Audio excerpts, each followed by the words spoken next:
더불어민주당 이재명 대표와 이낙연 전 대표의 이른바 명락회동이 수해로 인해서 또다시 연기가 됐습니다. 연이은 회동 불발을 두고 정치권에선 이런저런 관측이 나오고 있는데요. 이 관련 소식을 두 분과 함께 자세하게 짚어보도록 하겠습니다. 윤기찬 국민의힘 법률위원회 부위원장 그리고 정은혜 전 더불어민주당 의원 나오셨습니다. 안녕하세요. 자, 이재명 대표, 이낙연 대표가 이제 지난 11일에 이어서 오늘로 예정된 회동도 취소를 했습니다. 자, 전국적으로 수해가 막심한 상황에서 만찬회동은 부적절하다. 자, 이런 판단 때문인데요. 자, 두 사람의 회동이 한 번도 아니고 이제 두 번이나 또 연기된 상황이고, 수해라는 이유를 들었습니다만, 뭐 지난번에도 마찬가지였고, 혹시 다른 이유가 있는 것 아니냐, 자, 이런 이야기도 나오고 있거든요. 네, 지난 11일에 예정되었던 회의가 예. 또 그 만남이 또 원래는 오늘이 예정이 되어 있었죠. 이게 불발이 됐는데 과거 그 노무현 대통령님께서 이런 말씀하셨습니다. 비가 많이 와도 비가 너무 오지 않아도 예. 다 내 탓인 것 같았다. 뭐 이런 일기를 쓰신 게 있었는데 실제로 정치인은 그런 자리라고 생각합니다. 비가 정말 많이 오거나 이런 특히 자연재해 그리고 이번에 많은 분들이 또 희생당하셨지만 이분들은 또 인재라고도 보여질 수 있는 사람이 막을 수 있었던 저는 사고들이었다고 봅니다. 예. 이런 측면에서 정치권의 책임 그리고 수해 복구 특히 이번 또 주말 사이에 또 강한 비가 또 내릴 예정이라고 합니다. 예. 수도권엔 또 그런 예정이긴 한데 이런 상황에서 모든 관심이 뭐 명락회동에만 관심을 갖게 될 경우에 거기서 나오는 어떤 정치적인 메시지도 그리고 어떤 뭐 사회적인 메시지도 국민들이 보시기에 저는 그렇게 좋아 보이지 않을 거라고 생각합니다. 예. 그렇기 때문에 수년한 게 맞다고 보고요.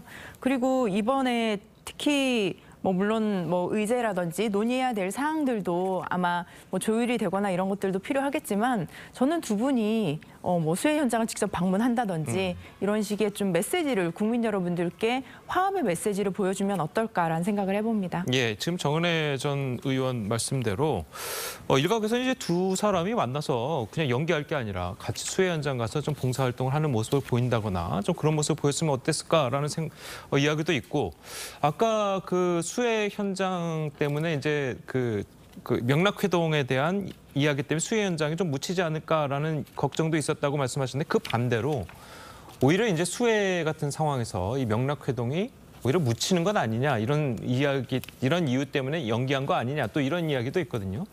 아마 이슈에 대한 그 이슈몰이 차원에서 두 분이 결정하지는 않았을 것 같고요. 예. 그러니까 수해 현장에 두 분이 다 가고 싶겠죠. 그러나 가게 되면 아마 그 두 분 중에 한 분이 오히려 수해를 입는 사안이 돼요. 예컨대 그 이낙연 전 대표가 들어올 때 보면 6월 말경에 들어왔는데 그때는 당내 비판을 안 했거든요. 그러다 본인이 행보하면서 이재명 현 대표한테 여러 가지 메시지를 냈어요. 예. 그러니까 국민 눈높이에 맞는 혁신을 해야 되는데 그 혁신의 내용은 도덕성을 회복하고 당내 민주주의를 활성화해라. 이렇게 했는데 그 돌아온 답은 혁신안에 대한 여러 가지 조치, 혁신위원들의 약간의 이낙연 지사를 공격할 만한 이런 사안들, 당내 이론에 대해서 또 공격을 하고, 그러니까 다소 보면 이낙연 전 대표 입장에서 보면 이거 내가 설 공간이 많이 없어지고 있구나라고 판단했을 것 같고요. 이재명 현 대표는 백지장도 맞들면 따라서 맞들어 달라는 거 아니겠어요? 그러니까 수해 현장을 가게 되면 아마 이재명 현 대표의 입장과 가까운 행보가 될 것 같고 그래서 국민적 시각에서 볼 때는 이런 행보를 당연히 하시겠지만 어쨌든 전제 조건으로 여러 가지 당내 상황에 대한 서로 간의 입장이 달라지고 있다. 근데 이것이 모아지고 있는 것이 아니고 약간 서로 다른 길을 가고 있는 듯한 느낌이 들어서 예. 저는 두 분 간의 만남에서 나오는 성과가 좀 회의적이 아닌가라는 좀 우려를 하고 있습니다. 예, 지금 그 윤기찬 부위원장께서는 만약에 수해 현장에 가게 되면 이재명 대표가 수해를 입을 것이다라고 이제 이야기를 하셨는데, 근데 오히려 이재명 대표 지지자들은 이낙연 전 대표를 만나는 것을 좀 반기지 않고 있잖아요. 그 이유는 어디 있다고 보십니까? 저는 지난 대선이 굉장히 근소한 차이로 저희 민주당이 이제 집권을 하지 못했고 예. 그리고 그 경선 기간 동안에 있었던 갈등이었던 거죠. 예. 두 분은 전 현직 당대표이자 어떻게 보면 지난 대선에서 경선을 했던 상대자라고도 볼 수 있습니다. 그리고 근소한 차이로 대선에서 우리가 지게 되었고 그리고 나서 지금 윤석열 정부가 되고 나서 민주주의가 파괴되고 있는 모습, 후퇴하고 있는 모습을 보았습니다. 보았을 때는 예. 더불어민주당 지지자 입장에서는 그런 서운한 마음이 들 수도 있다고 봅니다. 그럼에도 불구하고 이번에 회동이 늦춰지게 되고 수년되었지만 오히려 저는 더 갈등을 우리가 계속 덮어놓기보다는 이 갈등을 통해서 우리가 이 갈등을 풀어나가는 과정들을 국민들께 보여드리면 어떨까라는 생각을 좀 해봤습니다. 예. 사실 민주주의 사회에서 다양한 의견이 있고 다양한 어떤 자신들의 견해가 있기 때문에 갈등은 존재할 수밖에 없거든요. 예. 근데 민주당 내에서 이 갈등을 어떻게 풀어갈 것인가, 어떻게 지혜롭게 풀어갈 것인가, 이 모습들이 당장은 국민들이 보시기에 분열로 보이고 사실 싸움으로 보일 수 있겠지만 저는 나중에 우리가 국민들에게 신뢰를 받을 수 있는 그 계기가 될 수 있다고도 봅니다. 예, 알겠습니다. 자, 그리고 최근 김은경 혁신위원장이 이낙연 전 대표를 겨냥해서 자기 계파를 살리려는 언행은 부적절하다, 이런 발언을 했습니다. 그래서 이제 비명계가 반발하는 상황도 있었는데요. 관련 이야기 한번 들어보시겠습니다. 만약에 그렇다면 친명계라는 부터 먼저 겨냥하고 말을 했어야죠. 앞으로도 같이 할 수 있고 지금도 같이 할 수 있는 공통분모를 찾는 게 중요한 거지. 이낙연 전 대표만 겨냥해서 개파주의에 어떻다라고 하는 건 공정치 못하다고 생각됩니다. 이낙연 전 대표께서는 원로신데 그러니까 자기 계파를 살리려고 정치적인 언행 그런 거 하실 것 같지 않다. 오히려 당을 통합하는데 역할을 하실 걸로 저는 기대합니다. 했는데 앞뒤 자르고 딱 연결하니까. 그럼 위원장님은 기대 차원에서 말씀을 하셨는데 네. 보도는 비판 차원에서 나와버렸다? 네. 그래서 저도 당혹스럽고. 예, 지금 김은경 위원장 같은 경우에는 당혹스럽다, 자기 의도와는 다르게 보도가 됐다라고 이야기를 했는데, 그래도 지금 민주당 내에서 이 김은경 위원장이 이재명 대표 사람이다라고 이야기하는 게 이제 민주당 내에서 나오는 이야기 중 하나잖아요.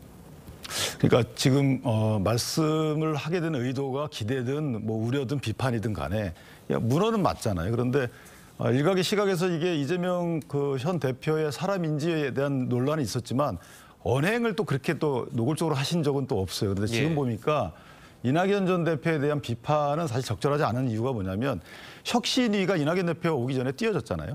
그 혁신위가 띄어졌으면 혁신이 필요하다고 느낀 것은 현 대표 체제예요. 근데 현 대표 체제에서 뭐가 문제가 있는지에 대한 진단을 하고 바꿔야 되는데 지금 현 대표 체제로 무조건 다 통합하고 모여라라고 하는 발언이거든요. 그러면 이건 혁신의 대상 자체를 현 대표 체제가 아니고 다른 사람을 겨냥했다고밖에 볼 수 없어요. 예. 그렇다면 혁신의 주체는 이재명 현 대표고 혁신의 대상은 이낙연 전 대표다. 이렇게 아주 도식화할 수 있는 극단적으로 말씀드리면 예. 그러면 이낙연 전 대표 입장에서 보면 이게 혁신위의 목적이 이런 거였구나라고 오해를 하기 십상이잖아요.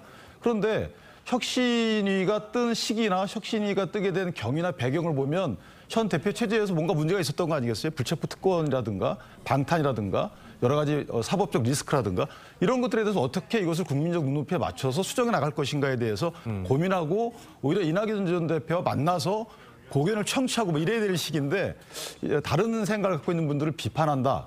글쎄요. 그 다른 분들의 생각이 당의 단합을 저해하는 면은 비판을 할 수 있어도 다른 분들의 생각 자체가 그 내용 이런 것들은 듣고 이것을 반영할지 여부를 검토해야 되는 게 아닌가. 그런 차원에서 보면은 김은경 위원장의 저 발언은 혹시나 이재명 전 대표와의 교감하에 있었다면 이낙연 전 대표와의 관계는 아마도 파국으로 가지 않을까라는 생각을 합니다. 예. 자, 그리고 이제 김은경 위원장이 자기 의도는 그러지 않았는데 앞뒤 자르고 보도를 했다라는 식으로 이제 이야기를 했는데 사실 기자들이 일부러 싸움을 붙이려고 앞뒤 자르고 보도를 하진 않거든요. 거기 인터뷰상의 이제 뉘앙스라든지 이런 걸 다 고려하고 있는 그대로 보도를 하기 때문에 자, 그런 식으로 받아들였다는 것은 김은경 위원장이 내심 그런 생각을 가지고 있었던 거 아니냐. 자, 이런 이야기도 나오고 있어요. 네, 저는 그렇게 보지는 않고요. 예. 사실은 인터뷰에서 조금 문제가 되었다고 하는 부분은 특정인을 언급했다는 것이 아닐까 싶습니다. 예. 굉장히 혁신위원회가 우리가 태생적으로 봤을 때 민주당의 뭐 돈봉투라든지 코인 이런 논란들에 의해서 우리 당의 도덕성을 다시 회복하고 또 민주주의를 다시 살려내자라는 의미로 이제 태생이 되었는데요.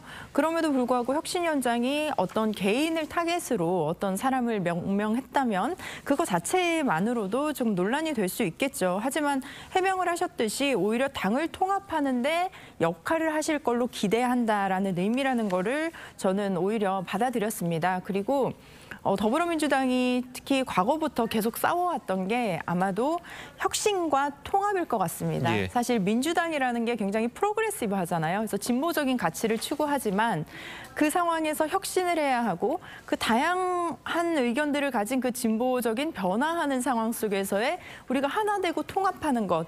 이것은 사실 민주당이 정말 끝까지 가져가야 할 숙제고 고민일 것 같은데 예. 오히려 더불어민주당은 그런 위기가 있던 순간 지난 2015년에도 그랬었죠. 그래서 그런 위기의 순간에 분명히 위기는 있었습니다. 하지만 그 위기를 극복했고 예. 총선에서 국민들의 선택을 받았기 때문에 이번에도 그런 과정이라고 저는 생각을 합니다. 알겠습니다. 자, 계속해서 다음 이야기도 해보도록 하겠습니다. 자, 민주당이 어제 의원총회에서 혁신위가 1호 쇄신안으로 내놓은 불체포 특권 포기를 결의했습니다. 자, 하지만 단서가 붙었는데요. 관련해서 여야 목소리 한번 들어보도록 하겠습니다. 정당한 영장 청구에 대해서 의원들의 불체포 특권을 내려놓기로 의견을 모았습니다. 기준은 국민의 눈높이입니다. 향후에 검찰의 영장 청구가 있을 때 정당한지 여부는 아마 여론으로 어렵지 않게 판단이 될 거라고 봅니다. 정당한 영장 청구라는 단서를 붙인 하나만한 껍데기 혁신안이라니 차라리 특권을 포기하기 싫다고 고백하는 편이 낫습니다. 예.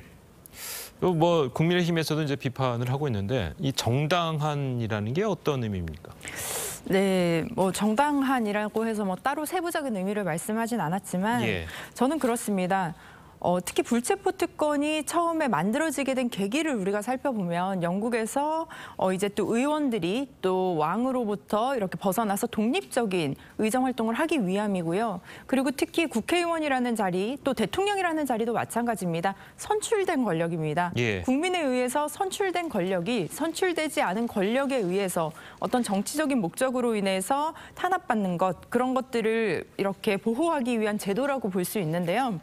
이런 측면에서 봤을 때 저는 정당한이라는 것이 뭐 혐의나 이런 거에 따라서 판단되기보다는 수사기관의 의도가 어땠느냐를 저는 좀 봐야 될 것 같습니다. 예. 우리가 그 범인은 이제 수사를 해야 하기 때문에 결과가 나오기까지는 굉장히 시간이 오래 걸리거든요. 그렇다면 우리가 정당한이라는 것을 바로바로 이렇게 판단을 할 수는 없겠죠. 하지만 그 수사기관이 어떤 의도를 가지고 그 수사에 임했느냐, 그리고 그 불체포 특권을 어떻게 사용하려고 했느냐라는 것들을 봐야 하고, 저는 두 번째로는 사건이 아닌 사람이 타겟인가 아닌가를 좀 봐야 할 것 같습니다.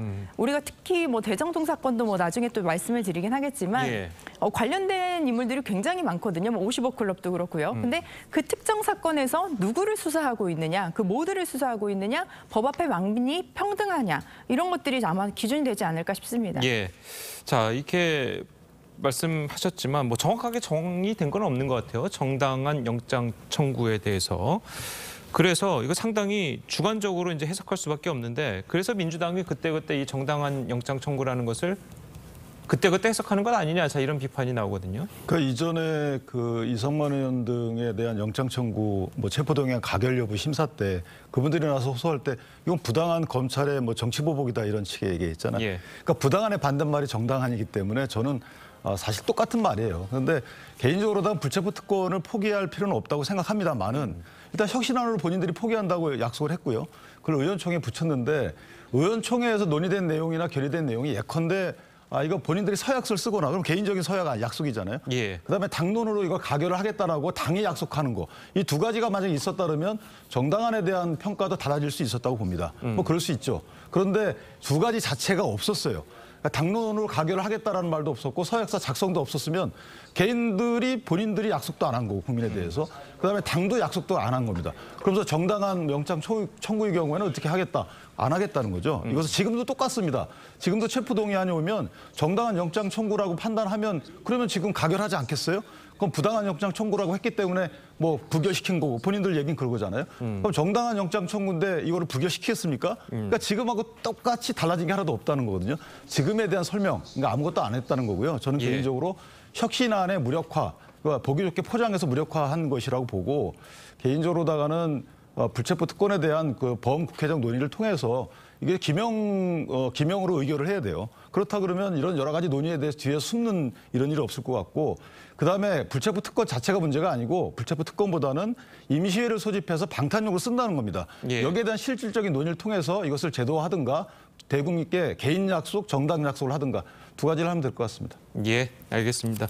저희가 이제 계속 이야기를 듣고 싶은데 시간 관계상 오늘 두 분 말씀은 여기까지 들어야겠습니다. 잘 들었습니다. 고맙습니다.